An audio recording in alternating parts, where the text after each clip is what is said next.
Okay. Good afternoon.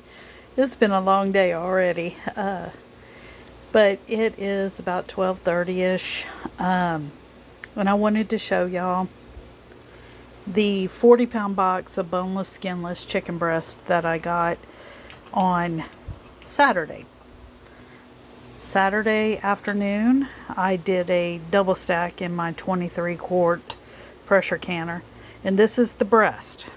And it came out to 18 jars, 9 on the bottom, 9 on the top, and we've already, well, who's this we I speak of? It's me. The dogs don't have thumbs, so they can't pick them up and wash them.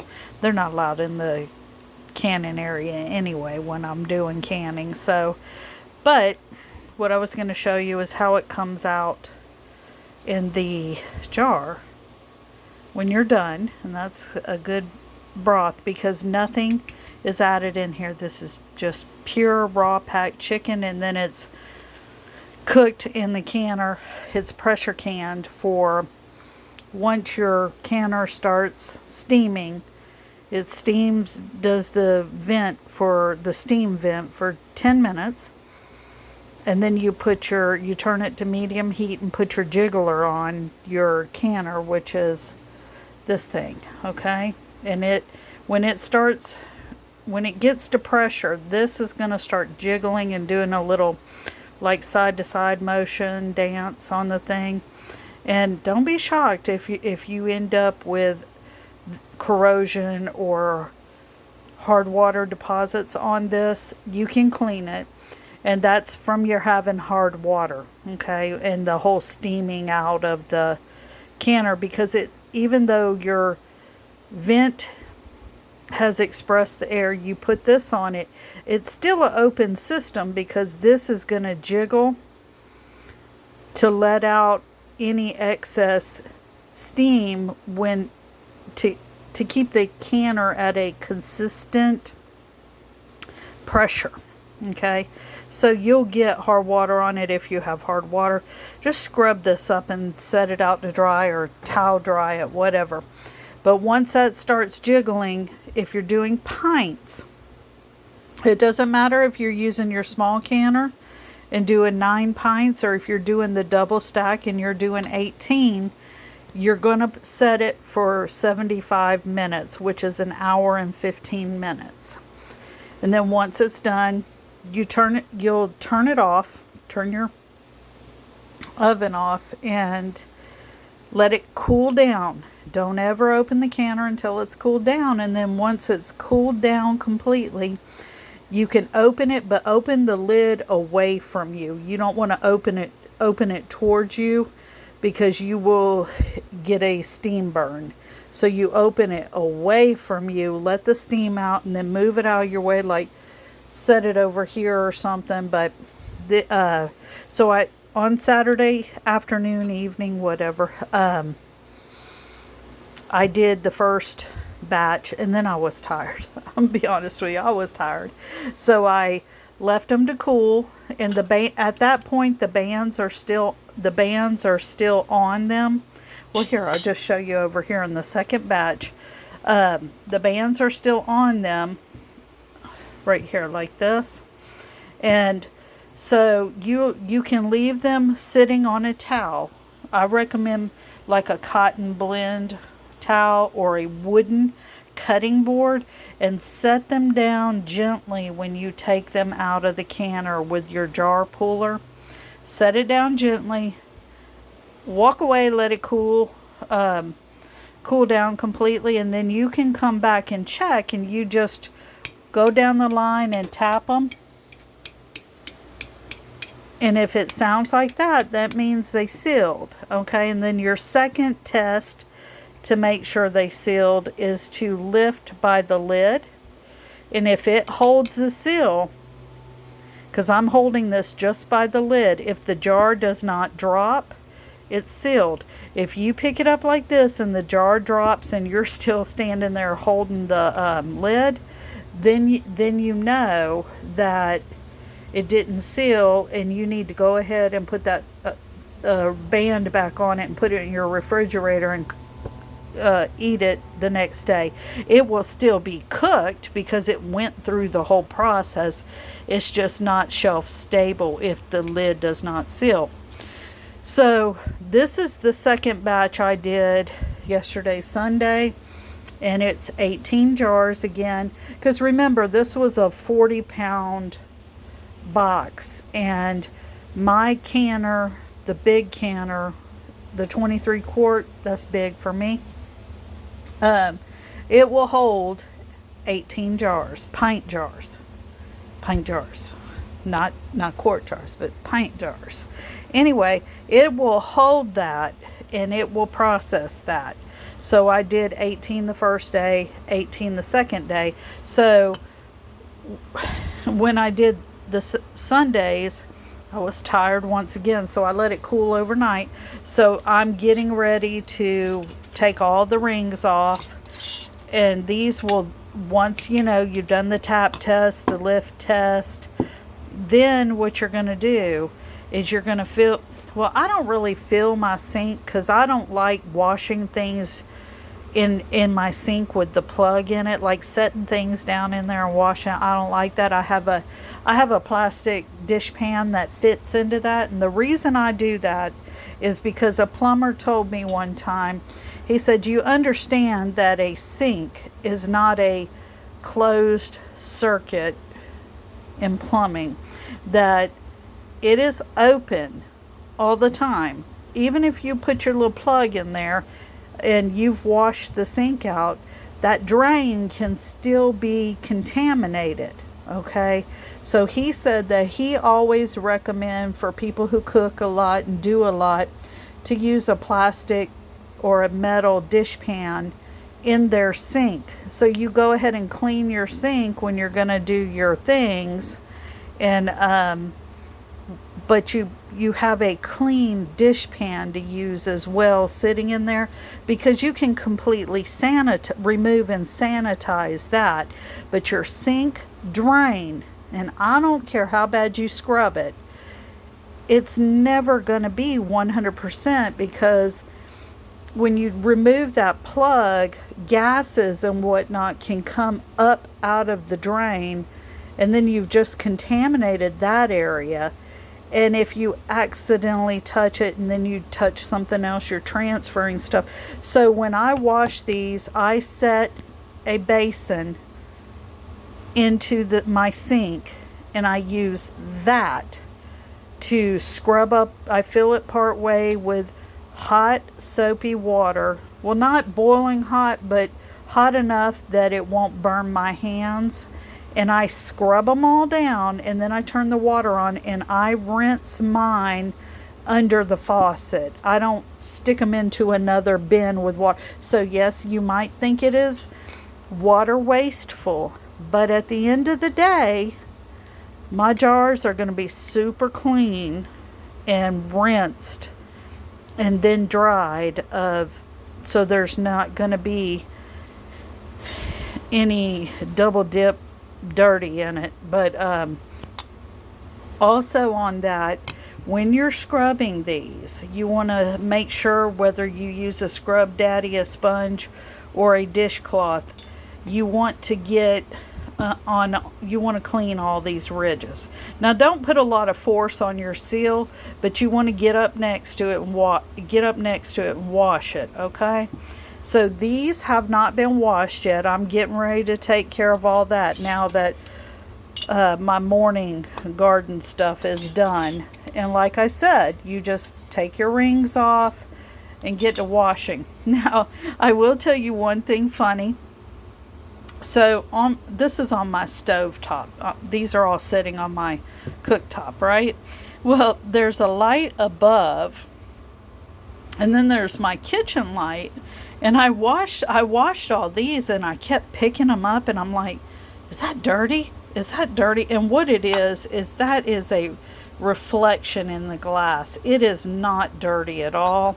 And even under, so you see it's the reflection of the dark surfaces in the light around us, because I have black kitchen cabinets, and so that reflects onto that. But I about drove myself crazy trying to get these suckers clean, and then I realized they were clean. I was just overthinking. I do a lot of overthinking sometimes, probably a lot of oversharing, but guess what? I don't care. I'm having fun. It might be time to check my sugar. I don't know. But anyway, so this batch of 18 is getting ready to be washed and scrubbed and ready for the shelf after they get dried and, well, labeled and dried. I've already done these. But, you know, so this, because I could only do 18 and 18 in the canner, and that was 40 pounds of those giant breasts, which worked out to 1 breast per jar, so 1 pound per jar. And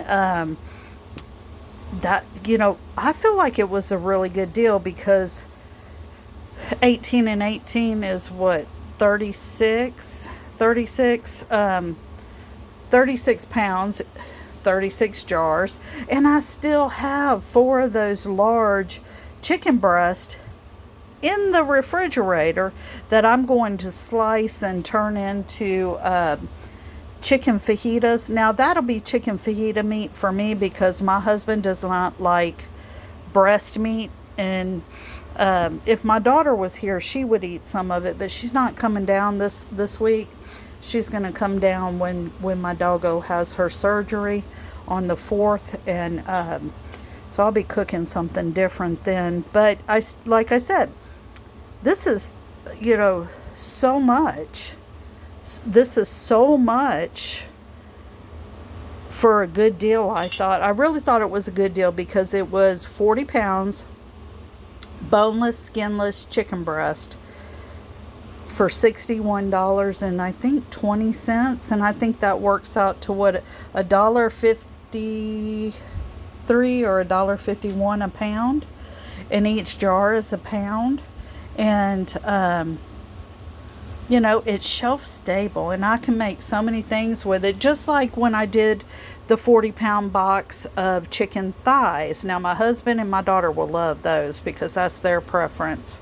But there is something else that's good about this, is because since it cooks in the jar and there's no additives, you know exactly what you're eating and drink. So you've got this broth. If you're making anything with a liquid in it, you could just dump the whole jar in there. But if you just want to use the chicken, you can drain this broth off. And I'm going to tell you who will love, love, love this broth. If you have doggos, my dogs hear one of these jars pop and they're coming to check it out. They hear me open one and they're like, oh, mom's got the broth, you know. And they'll come looking for it. And what I do is I drain it off and I split it between them. It's not a whole lot in there. It looks like a lot, but it's really not. It's probably maybe a quarter of a cup, maybe half a cup. And I'll put that in their bowls, and they just think they are the fanciest thing ever. They think they're at a gourmet restaurant. I love my dogs. They're so sweet. But anyway, but you could also use that. It's just pure broth. And it's good to make gravy with and things like that. But so one of the things you can do with this is you can drain it, and then you can take the chicken and like mince it up and add an egg to it, add some cheese to it, make little balls or little nuggets, and dip it in panko crumbs and bake it or air fry it. Or you can take the chicken and smash it out with with an egg and with some mozzarella cheese and make flatbread or fake pizza bread for your low carb people. But then you can do anything else you do with cooked chicken breast. If you are looking for roast chicken, this is not for you. This is going to be a canned breast textured, but without any crazy additives and no chemically stuff. So that's one nice thing about doing your own canning, because you can put into it what you want to put into it. So yeah, for 40 pounds, $61.20, and I pressure canned 36 jars. I've got 4 pounds in the fridge to make into. I'm going to make chicken fajita meat because I want some. And then what I'll do is I'll divide, once I've cooked it, I'll divide it into portions and put it in the freezer. And then I can pull it out, you know, if I'm working at 11 o'clock, I know when I'm done working on whoever I'm working on, I know that I'm going to want to eat by 1 o'clock. And so before they come, because I get to work from home, I can just pull it out of the freezer and set it on the countertop. And then when they're gone, I can come in and make my lunch. So I am blessed to be able to work from home. I'm trying to retire, but I don't think I ever will. But yeah, so back to the chicken breast. Look at all this. So I'm going to end up washing these this afternoon, like I said, and drying them and labeling them all. And then these will go on the shelf. And with the 40 pounds of thighs that I did, plus this chicken breast, and then I had done some other chicken breasts too. Not as much, not near as much. I think I had done 9 jars or 8 jars. With all that, this is the chicken for the next 6 to 8 months, maybe a year. Just depends on who I'm cooking for, what I'm cooking, and, you know, because if you have 52 jars of chicken, pressure canned, that's 1 jar a week for a year. Now, if you have a larger family that you're cooking for, you want to do quart jars, which would have 2 pounds of chicken in it. And so that would be, you know, still be 52 jars. But since I don't have a big family yet, and I mean, I do share food quite often. I'll make stuff and sometimes people drive across town to come get it. I have a friend that lives around the corner. Sometimes we like to make soups and stuff, and sometimes I'll make some and share it with her, but I don't really cook as much as I used to. I used to cook a whole lot. But then, you know, when your kiddo grows up, goes to college, I still cooked a lot because she went to college about an hour away, and I was still cooking for her and taking her food every weekend, or her coming home every weekend, and she would bring friends and whatnot, or I would take food to them. And they used to joke because my daughter is not fat at all. She's not fat, and when she was in college, she was a resident director, not a director, a resident assistant in the dorm hall. So she worked for the university all through college, and they used to joke that she had food in her room, in her dorm room, like a fat kid, but she wasn't fat. Well, the reason I did that, I kept her stocked with food, not necessarily canned food, because I hadn't got into canning as much back then. But the reason I did that is because a lot of people will send their kids to college. And in that first year, kids have to live in the dorms. And so parents will send their kids to college, and they pay for the dorm room. They'll get them a small, tiny meal plan, and they might pay for their books, but they don't think in theory how much some kids struggle to buy food. And now things have changed a little bit. I think a lot of dorms and a lot of universities have food programs. My daughter never had to worry about food because that was something I made sure she always had plenty of food to eat. She could have been a fat kid, but she wasn't a fat kid. She was very active and ran cross country and stuff like that in high school, but Anyway, if you know people who send their kids to college, make sure they supply them with food. I mean, there will always be a mom out there like me that will hook them up, you know. And I mean, that was back when I used to coupon a lot. I would coupon crazy and get a whole bunch of free food and practically free food and all the other things they need, shampoos, conditioners, razors, things like that. And I would bag it up and take it up there. My daughter would hand it out to the residents in her dorm hall and help them out a lot. But yeah, feed your kids. Anyway, back to canning. I get distracted. But yeah, you have this on the shelf. And if you also do some pork, if you do beef, and then you have if you have enough chicken for 1 jar a week, enough beef for 1 jar a week, enough pork for 1 jar a week, you can then do all of your beans and things like that to fill in around that. And then you also can do eggs for your other proteins. How you preserve your eggs is up to you. I do pickling. I love pickled eggs. Nobody else in the family likes them but me. So for me at my house, I have a shelf of pickled eggs, different flavors and whatnot. But don't do as I do, because they tell you that pickled eggs have to be refrigerated. Stick to that if you didn't grow up like I did. I grew up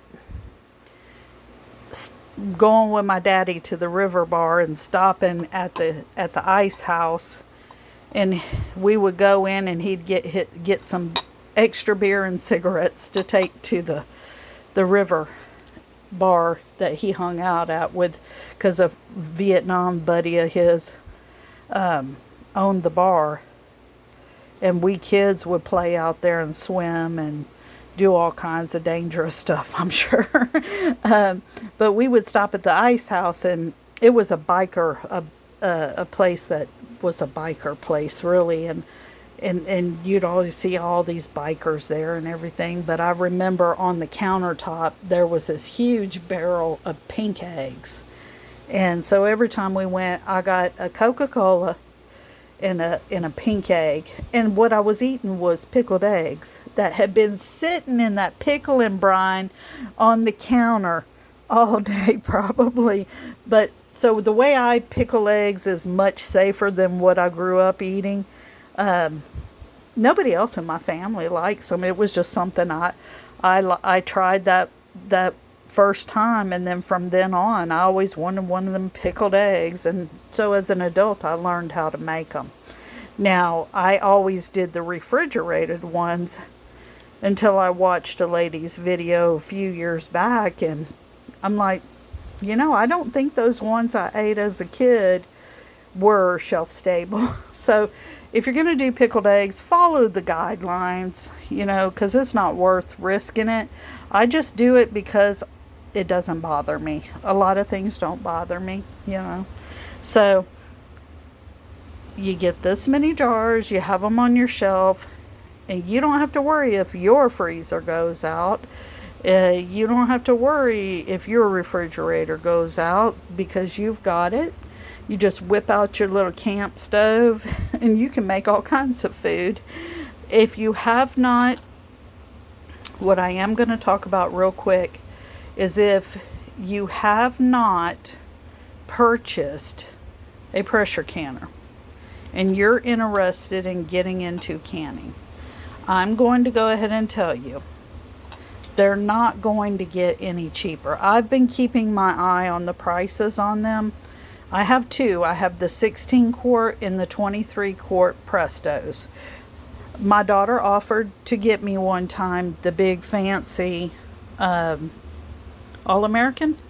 And then when I told her how much it is, and the fact that they're super heavy, that's not something I wanted, because I'm only 5'1", and trying to reach into even my 23 quart is high, compared to my height and everything on top of the stovetop. And then messing around with super stinking hot stuff and not knowing if I'm strong enough to move that big heavy canner if I need to.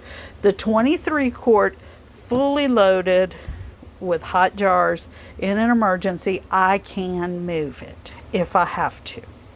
Now, do I move it around a lot? No, but it works for me.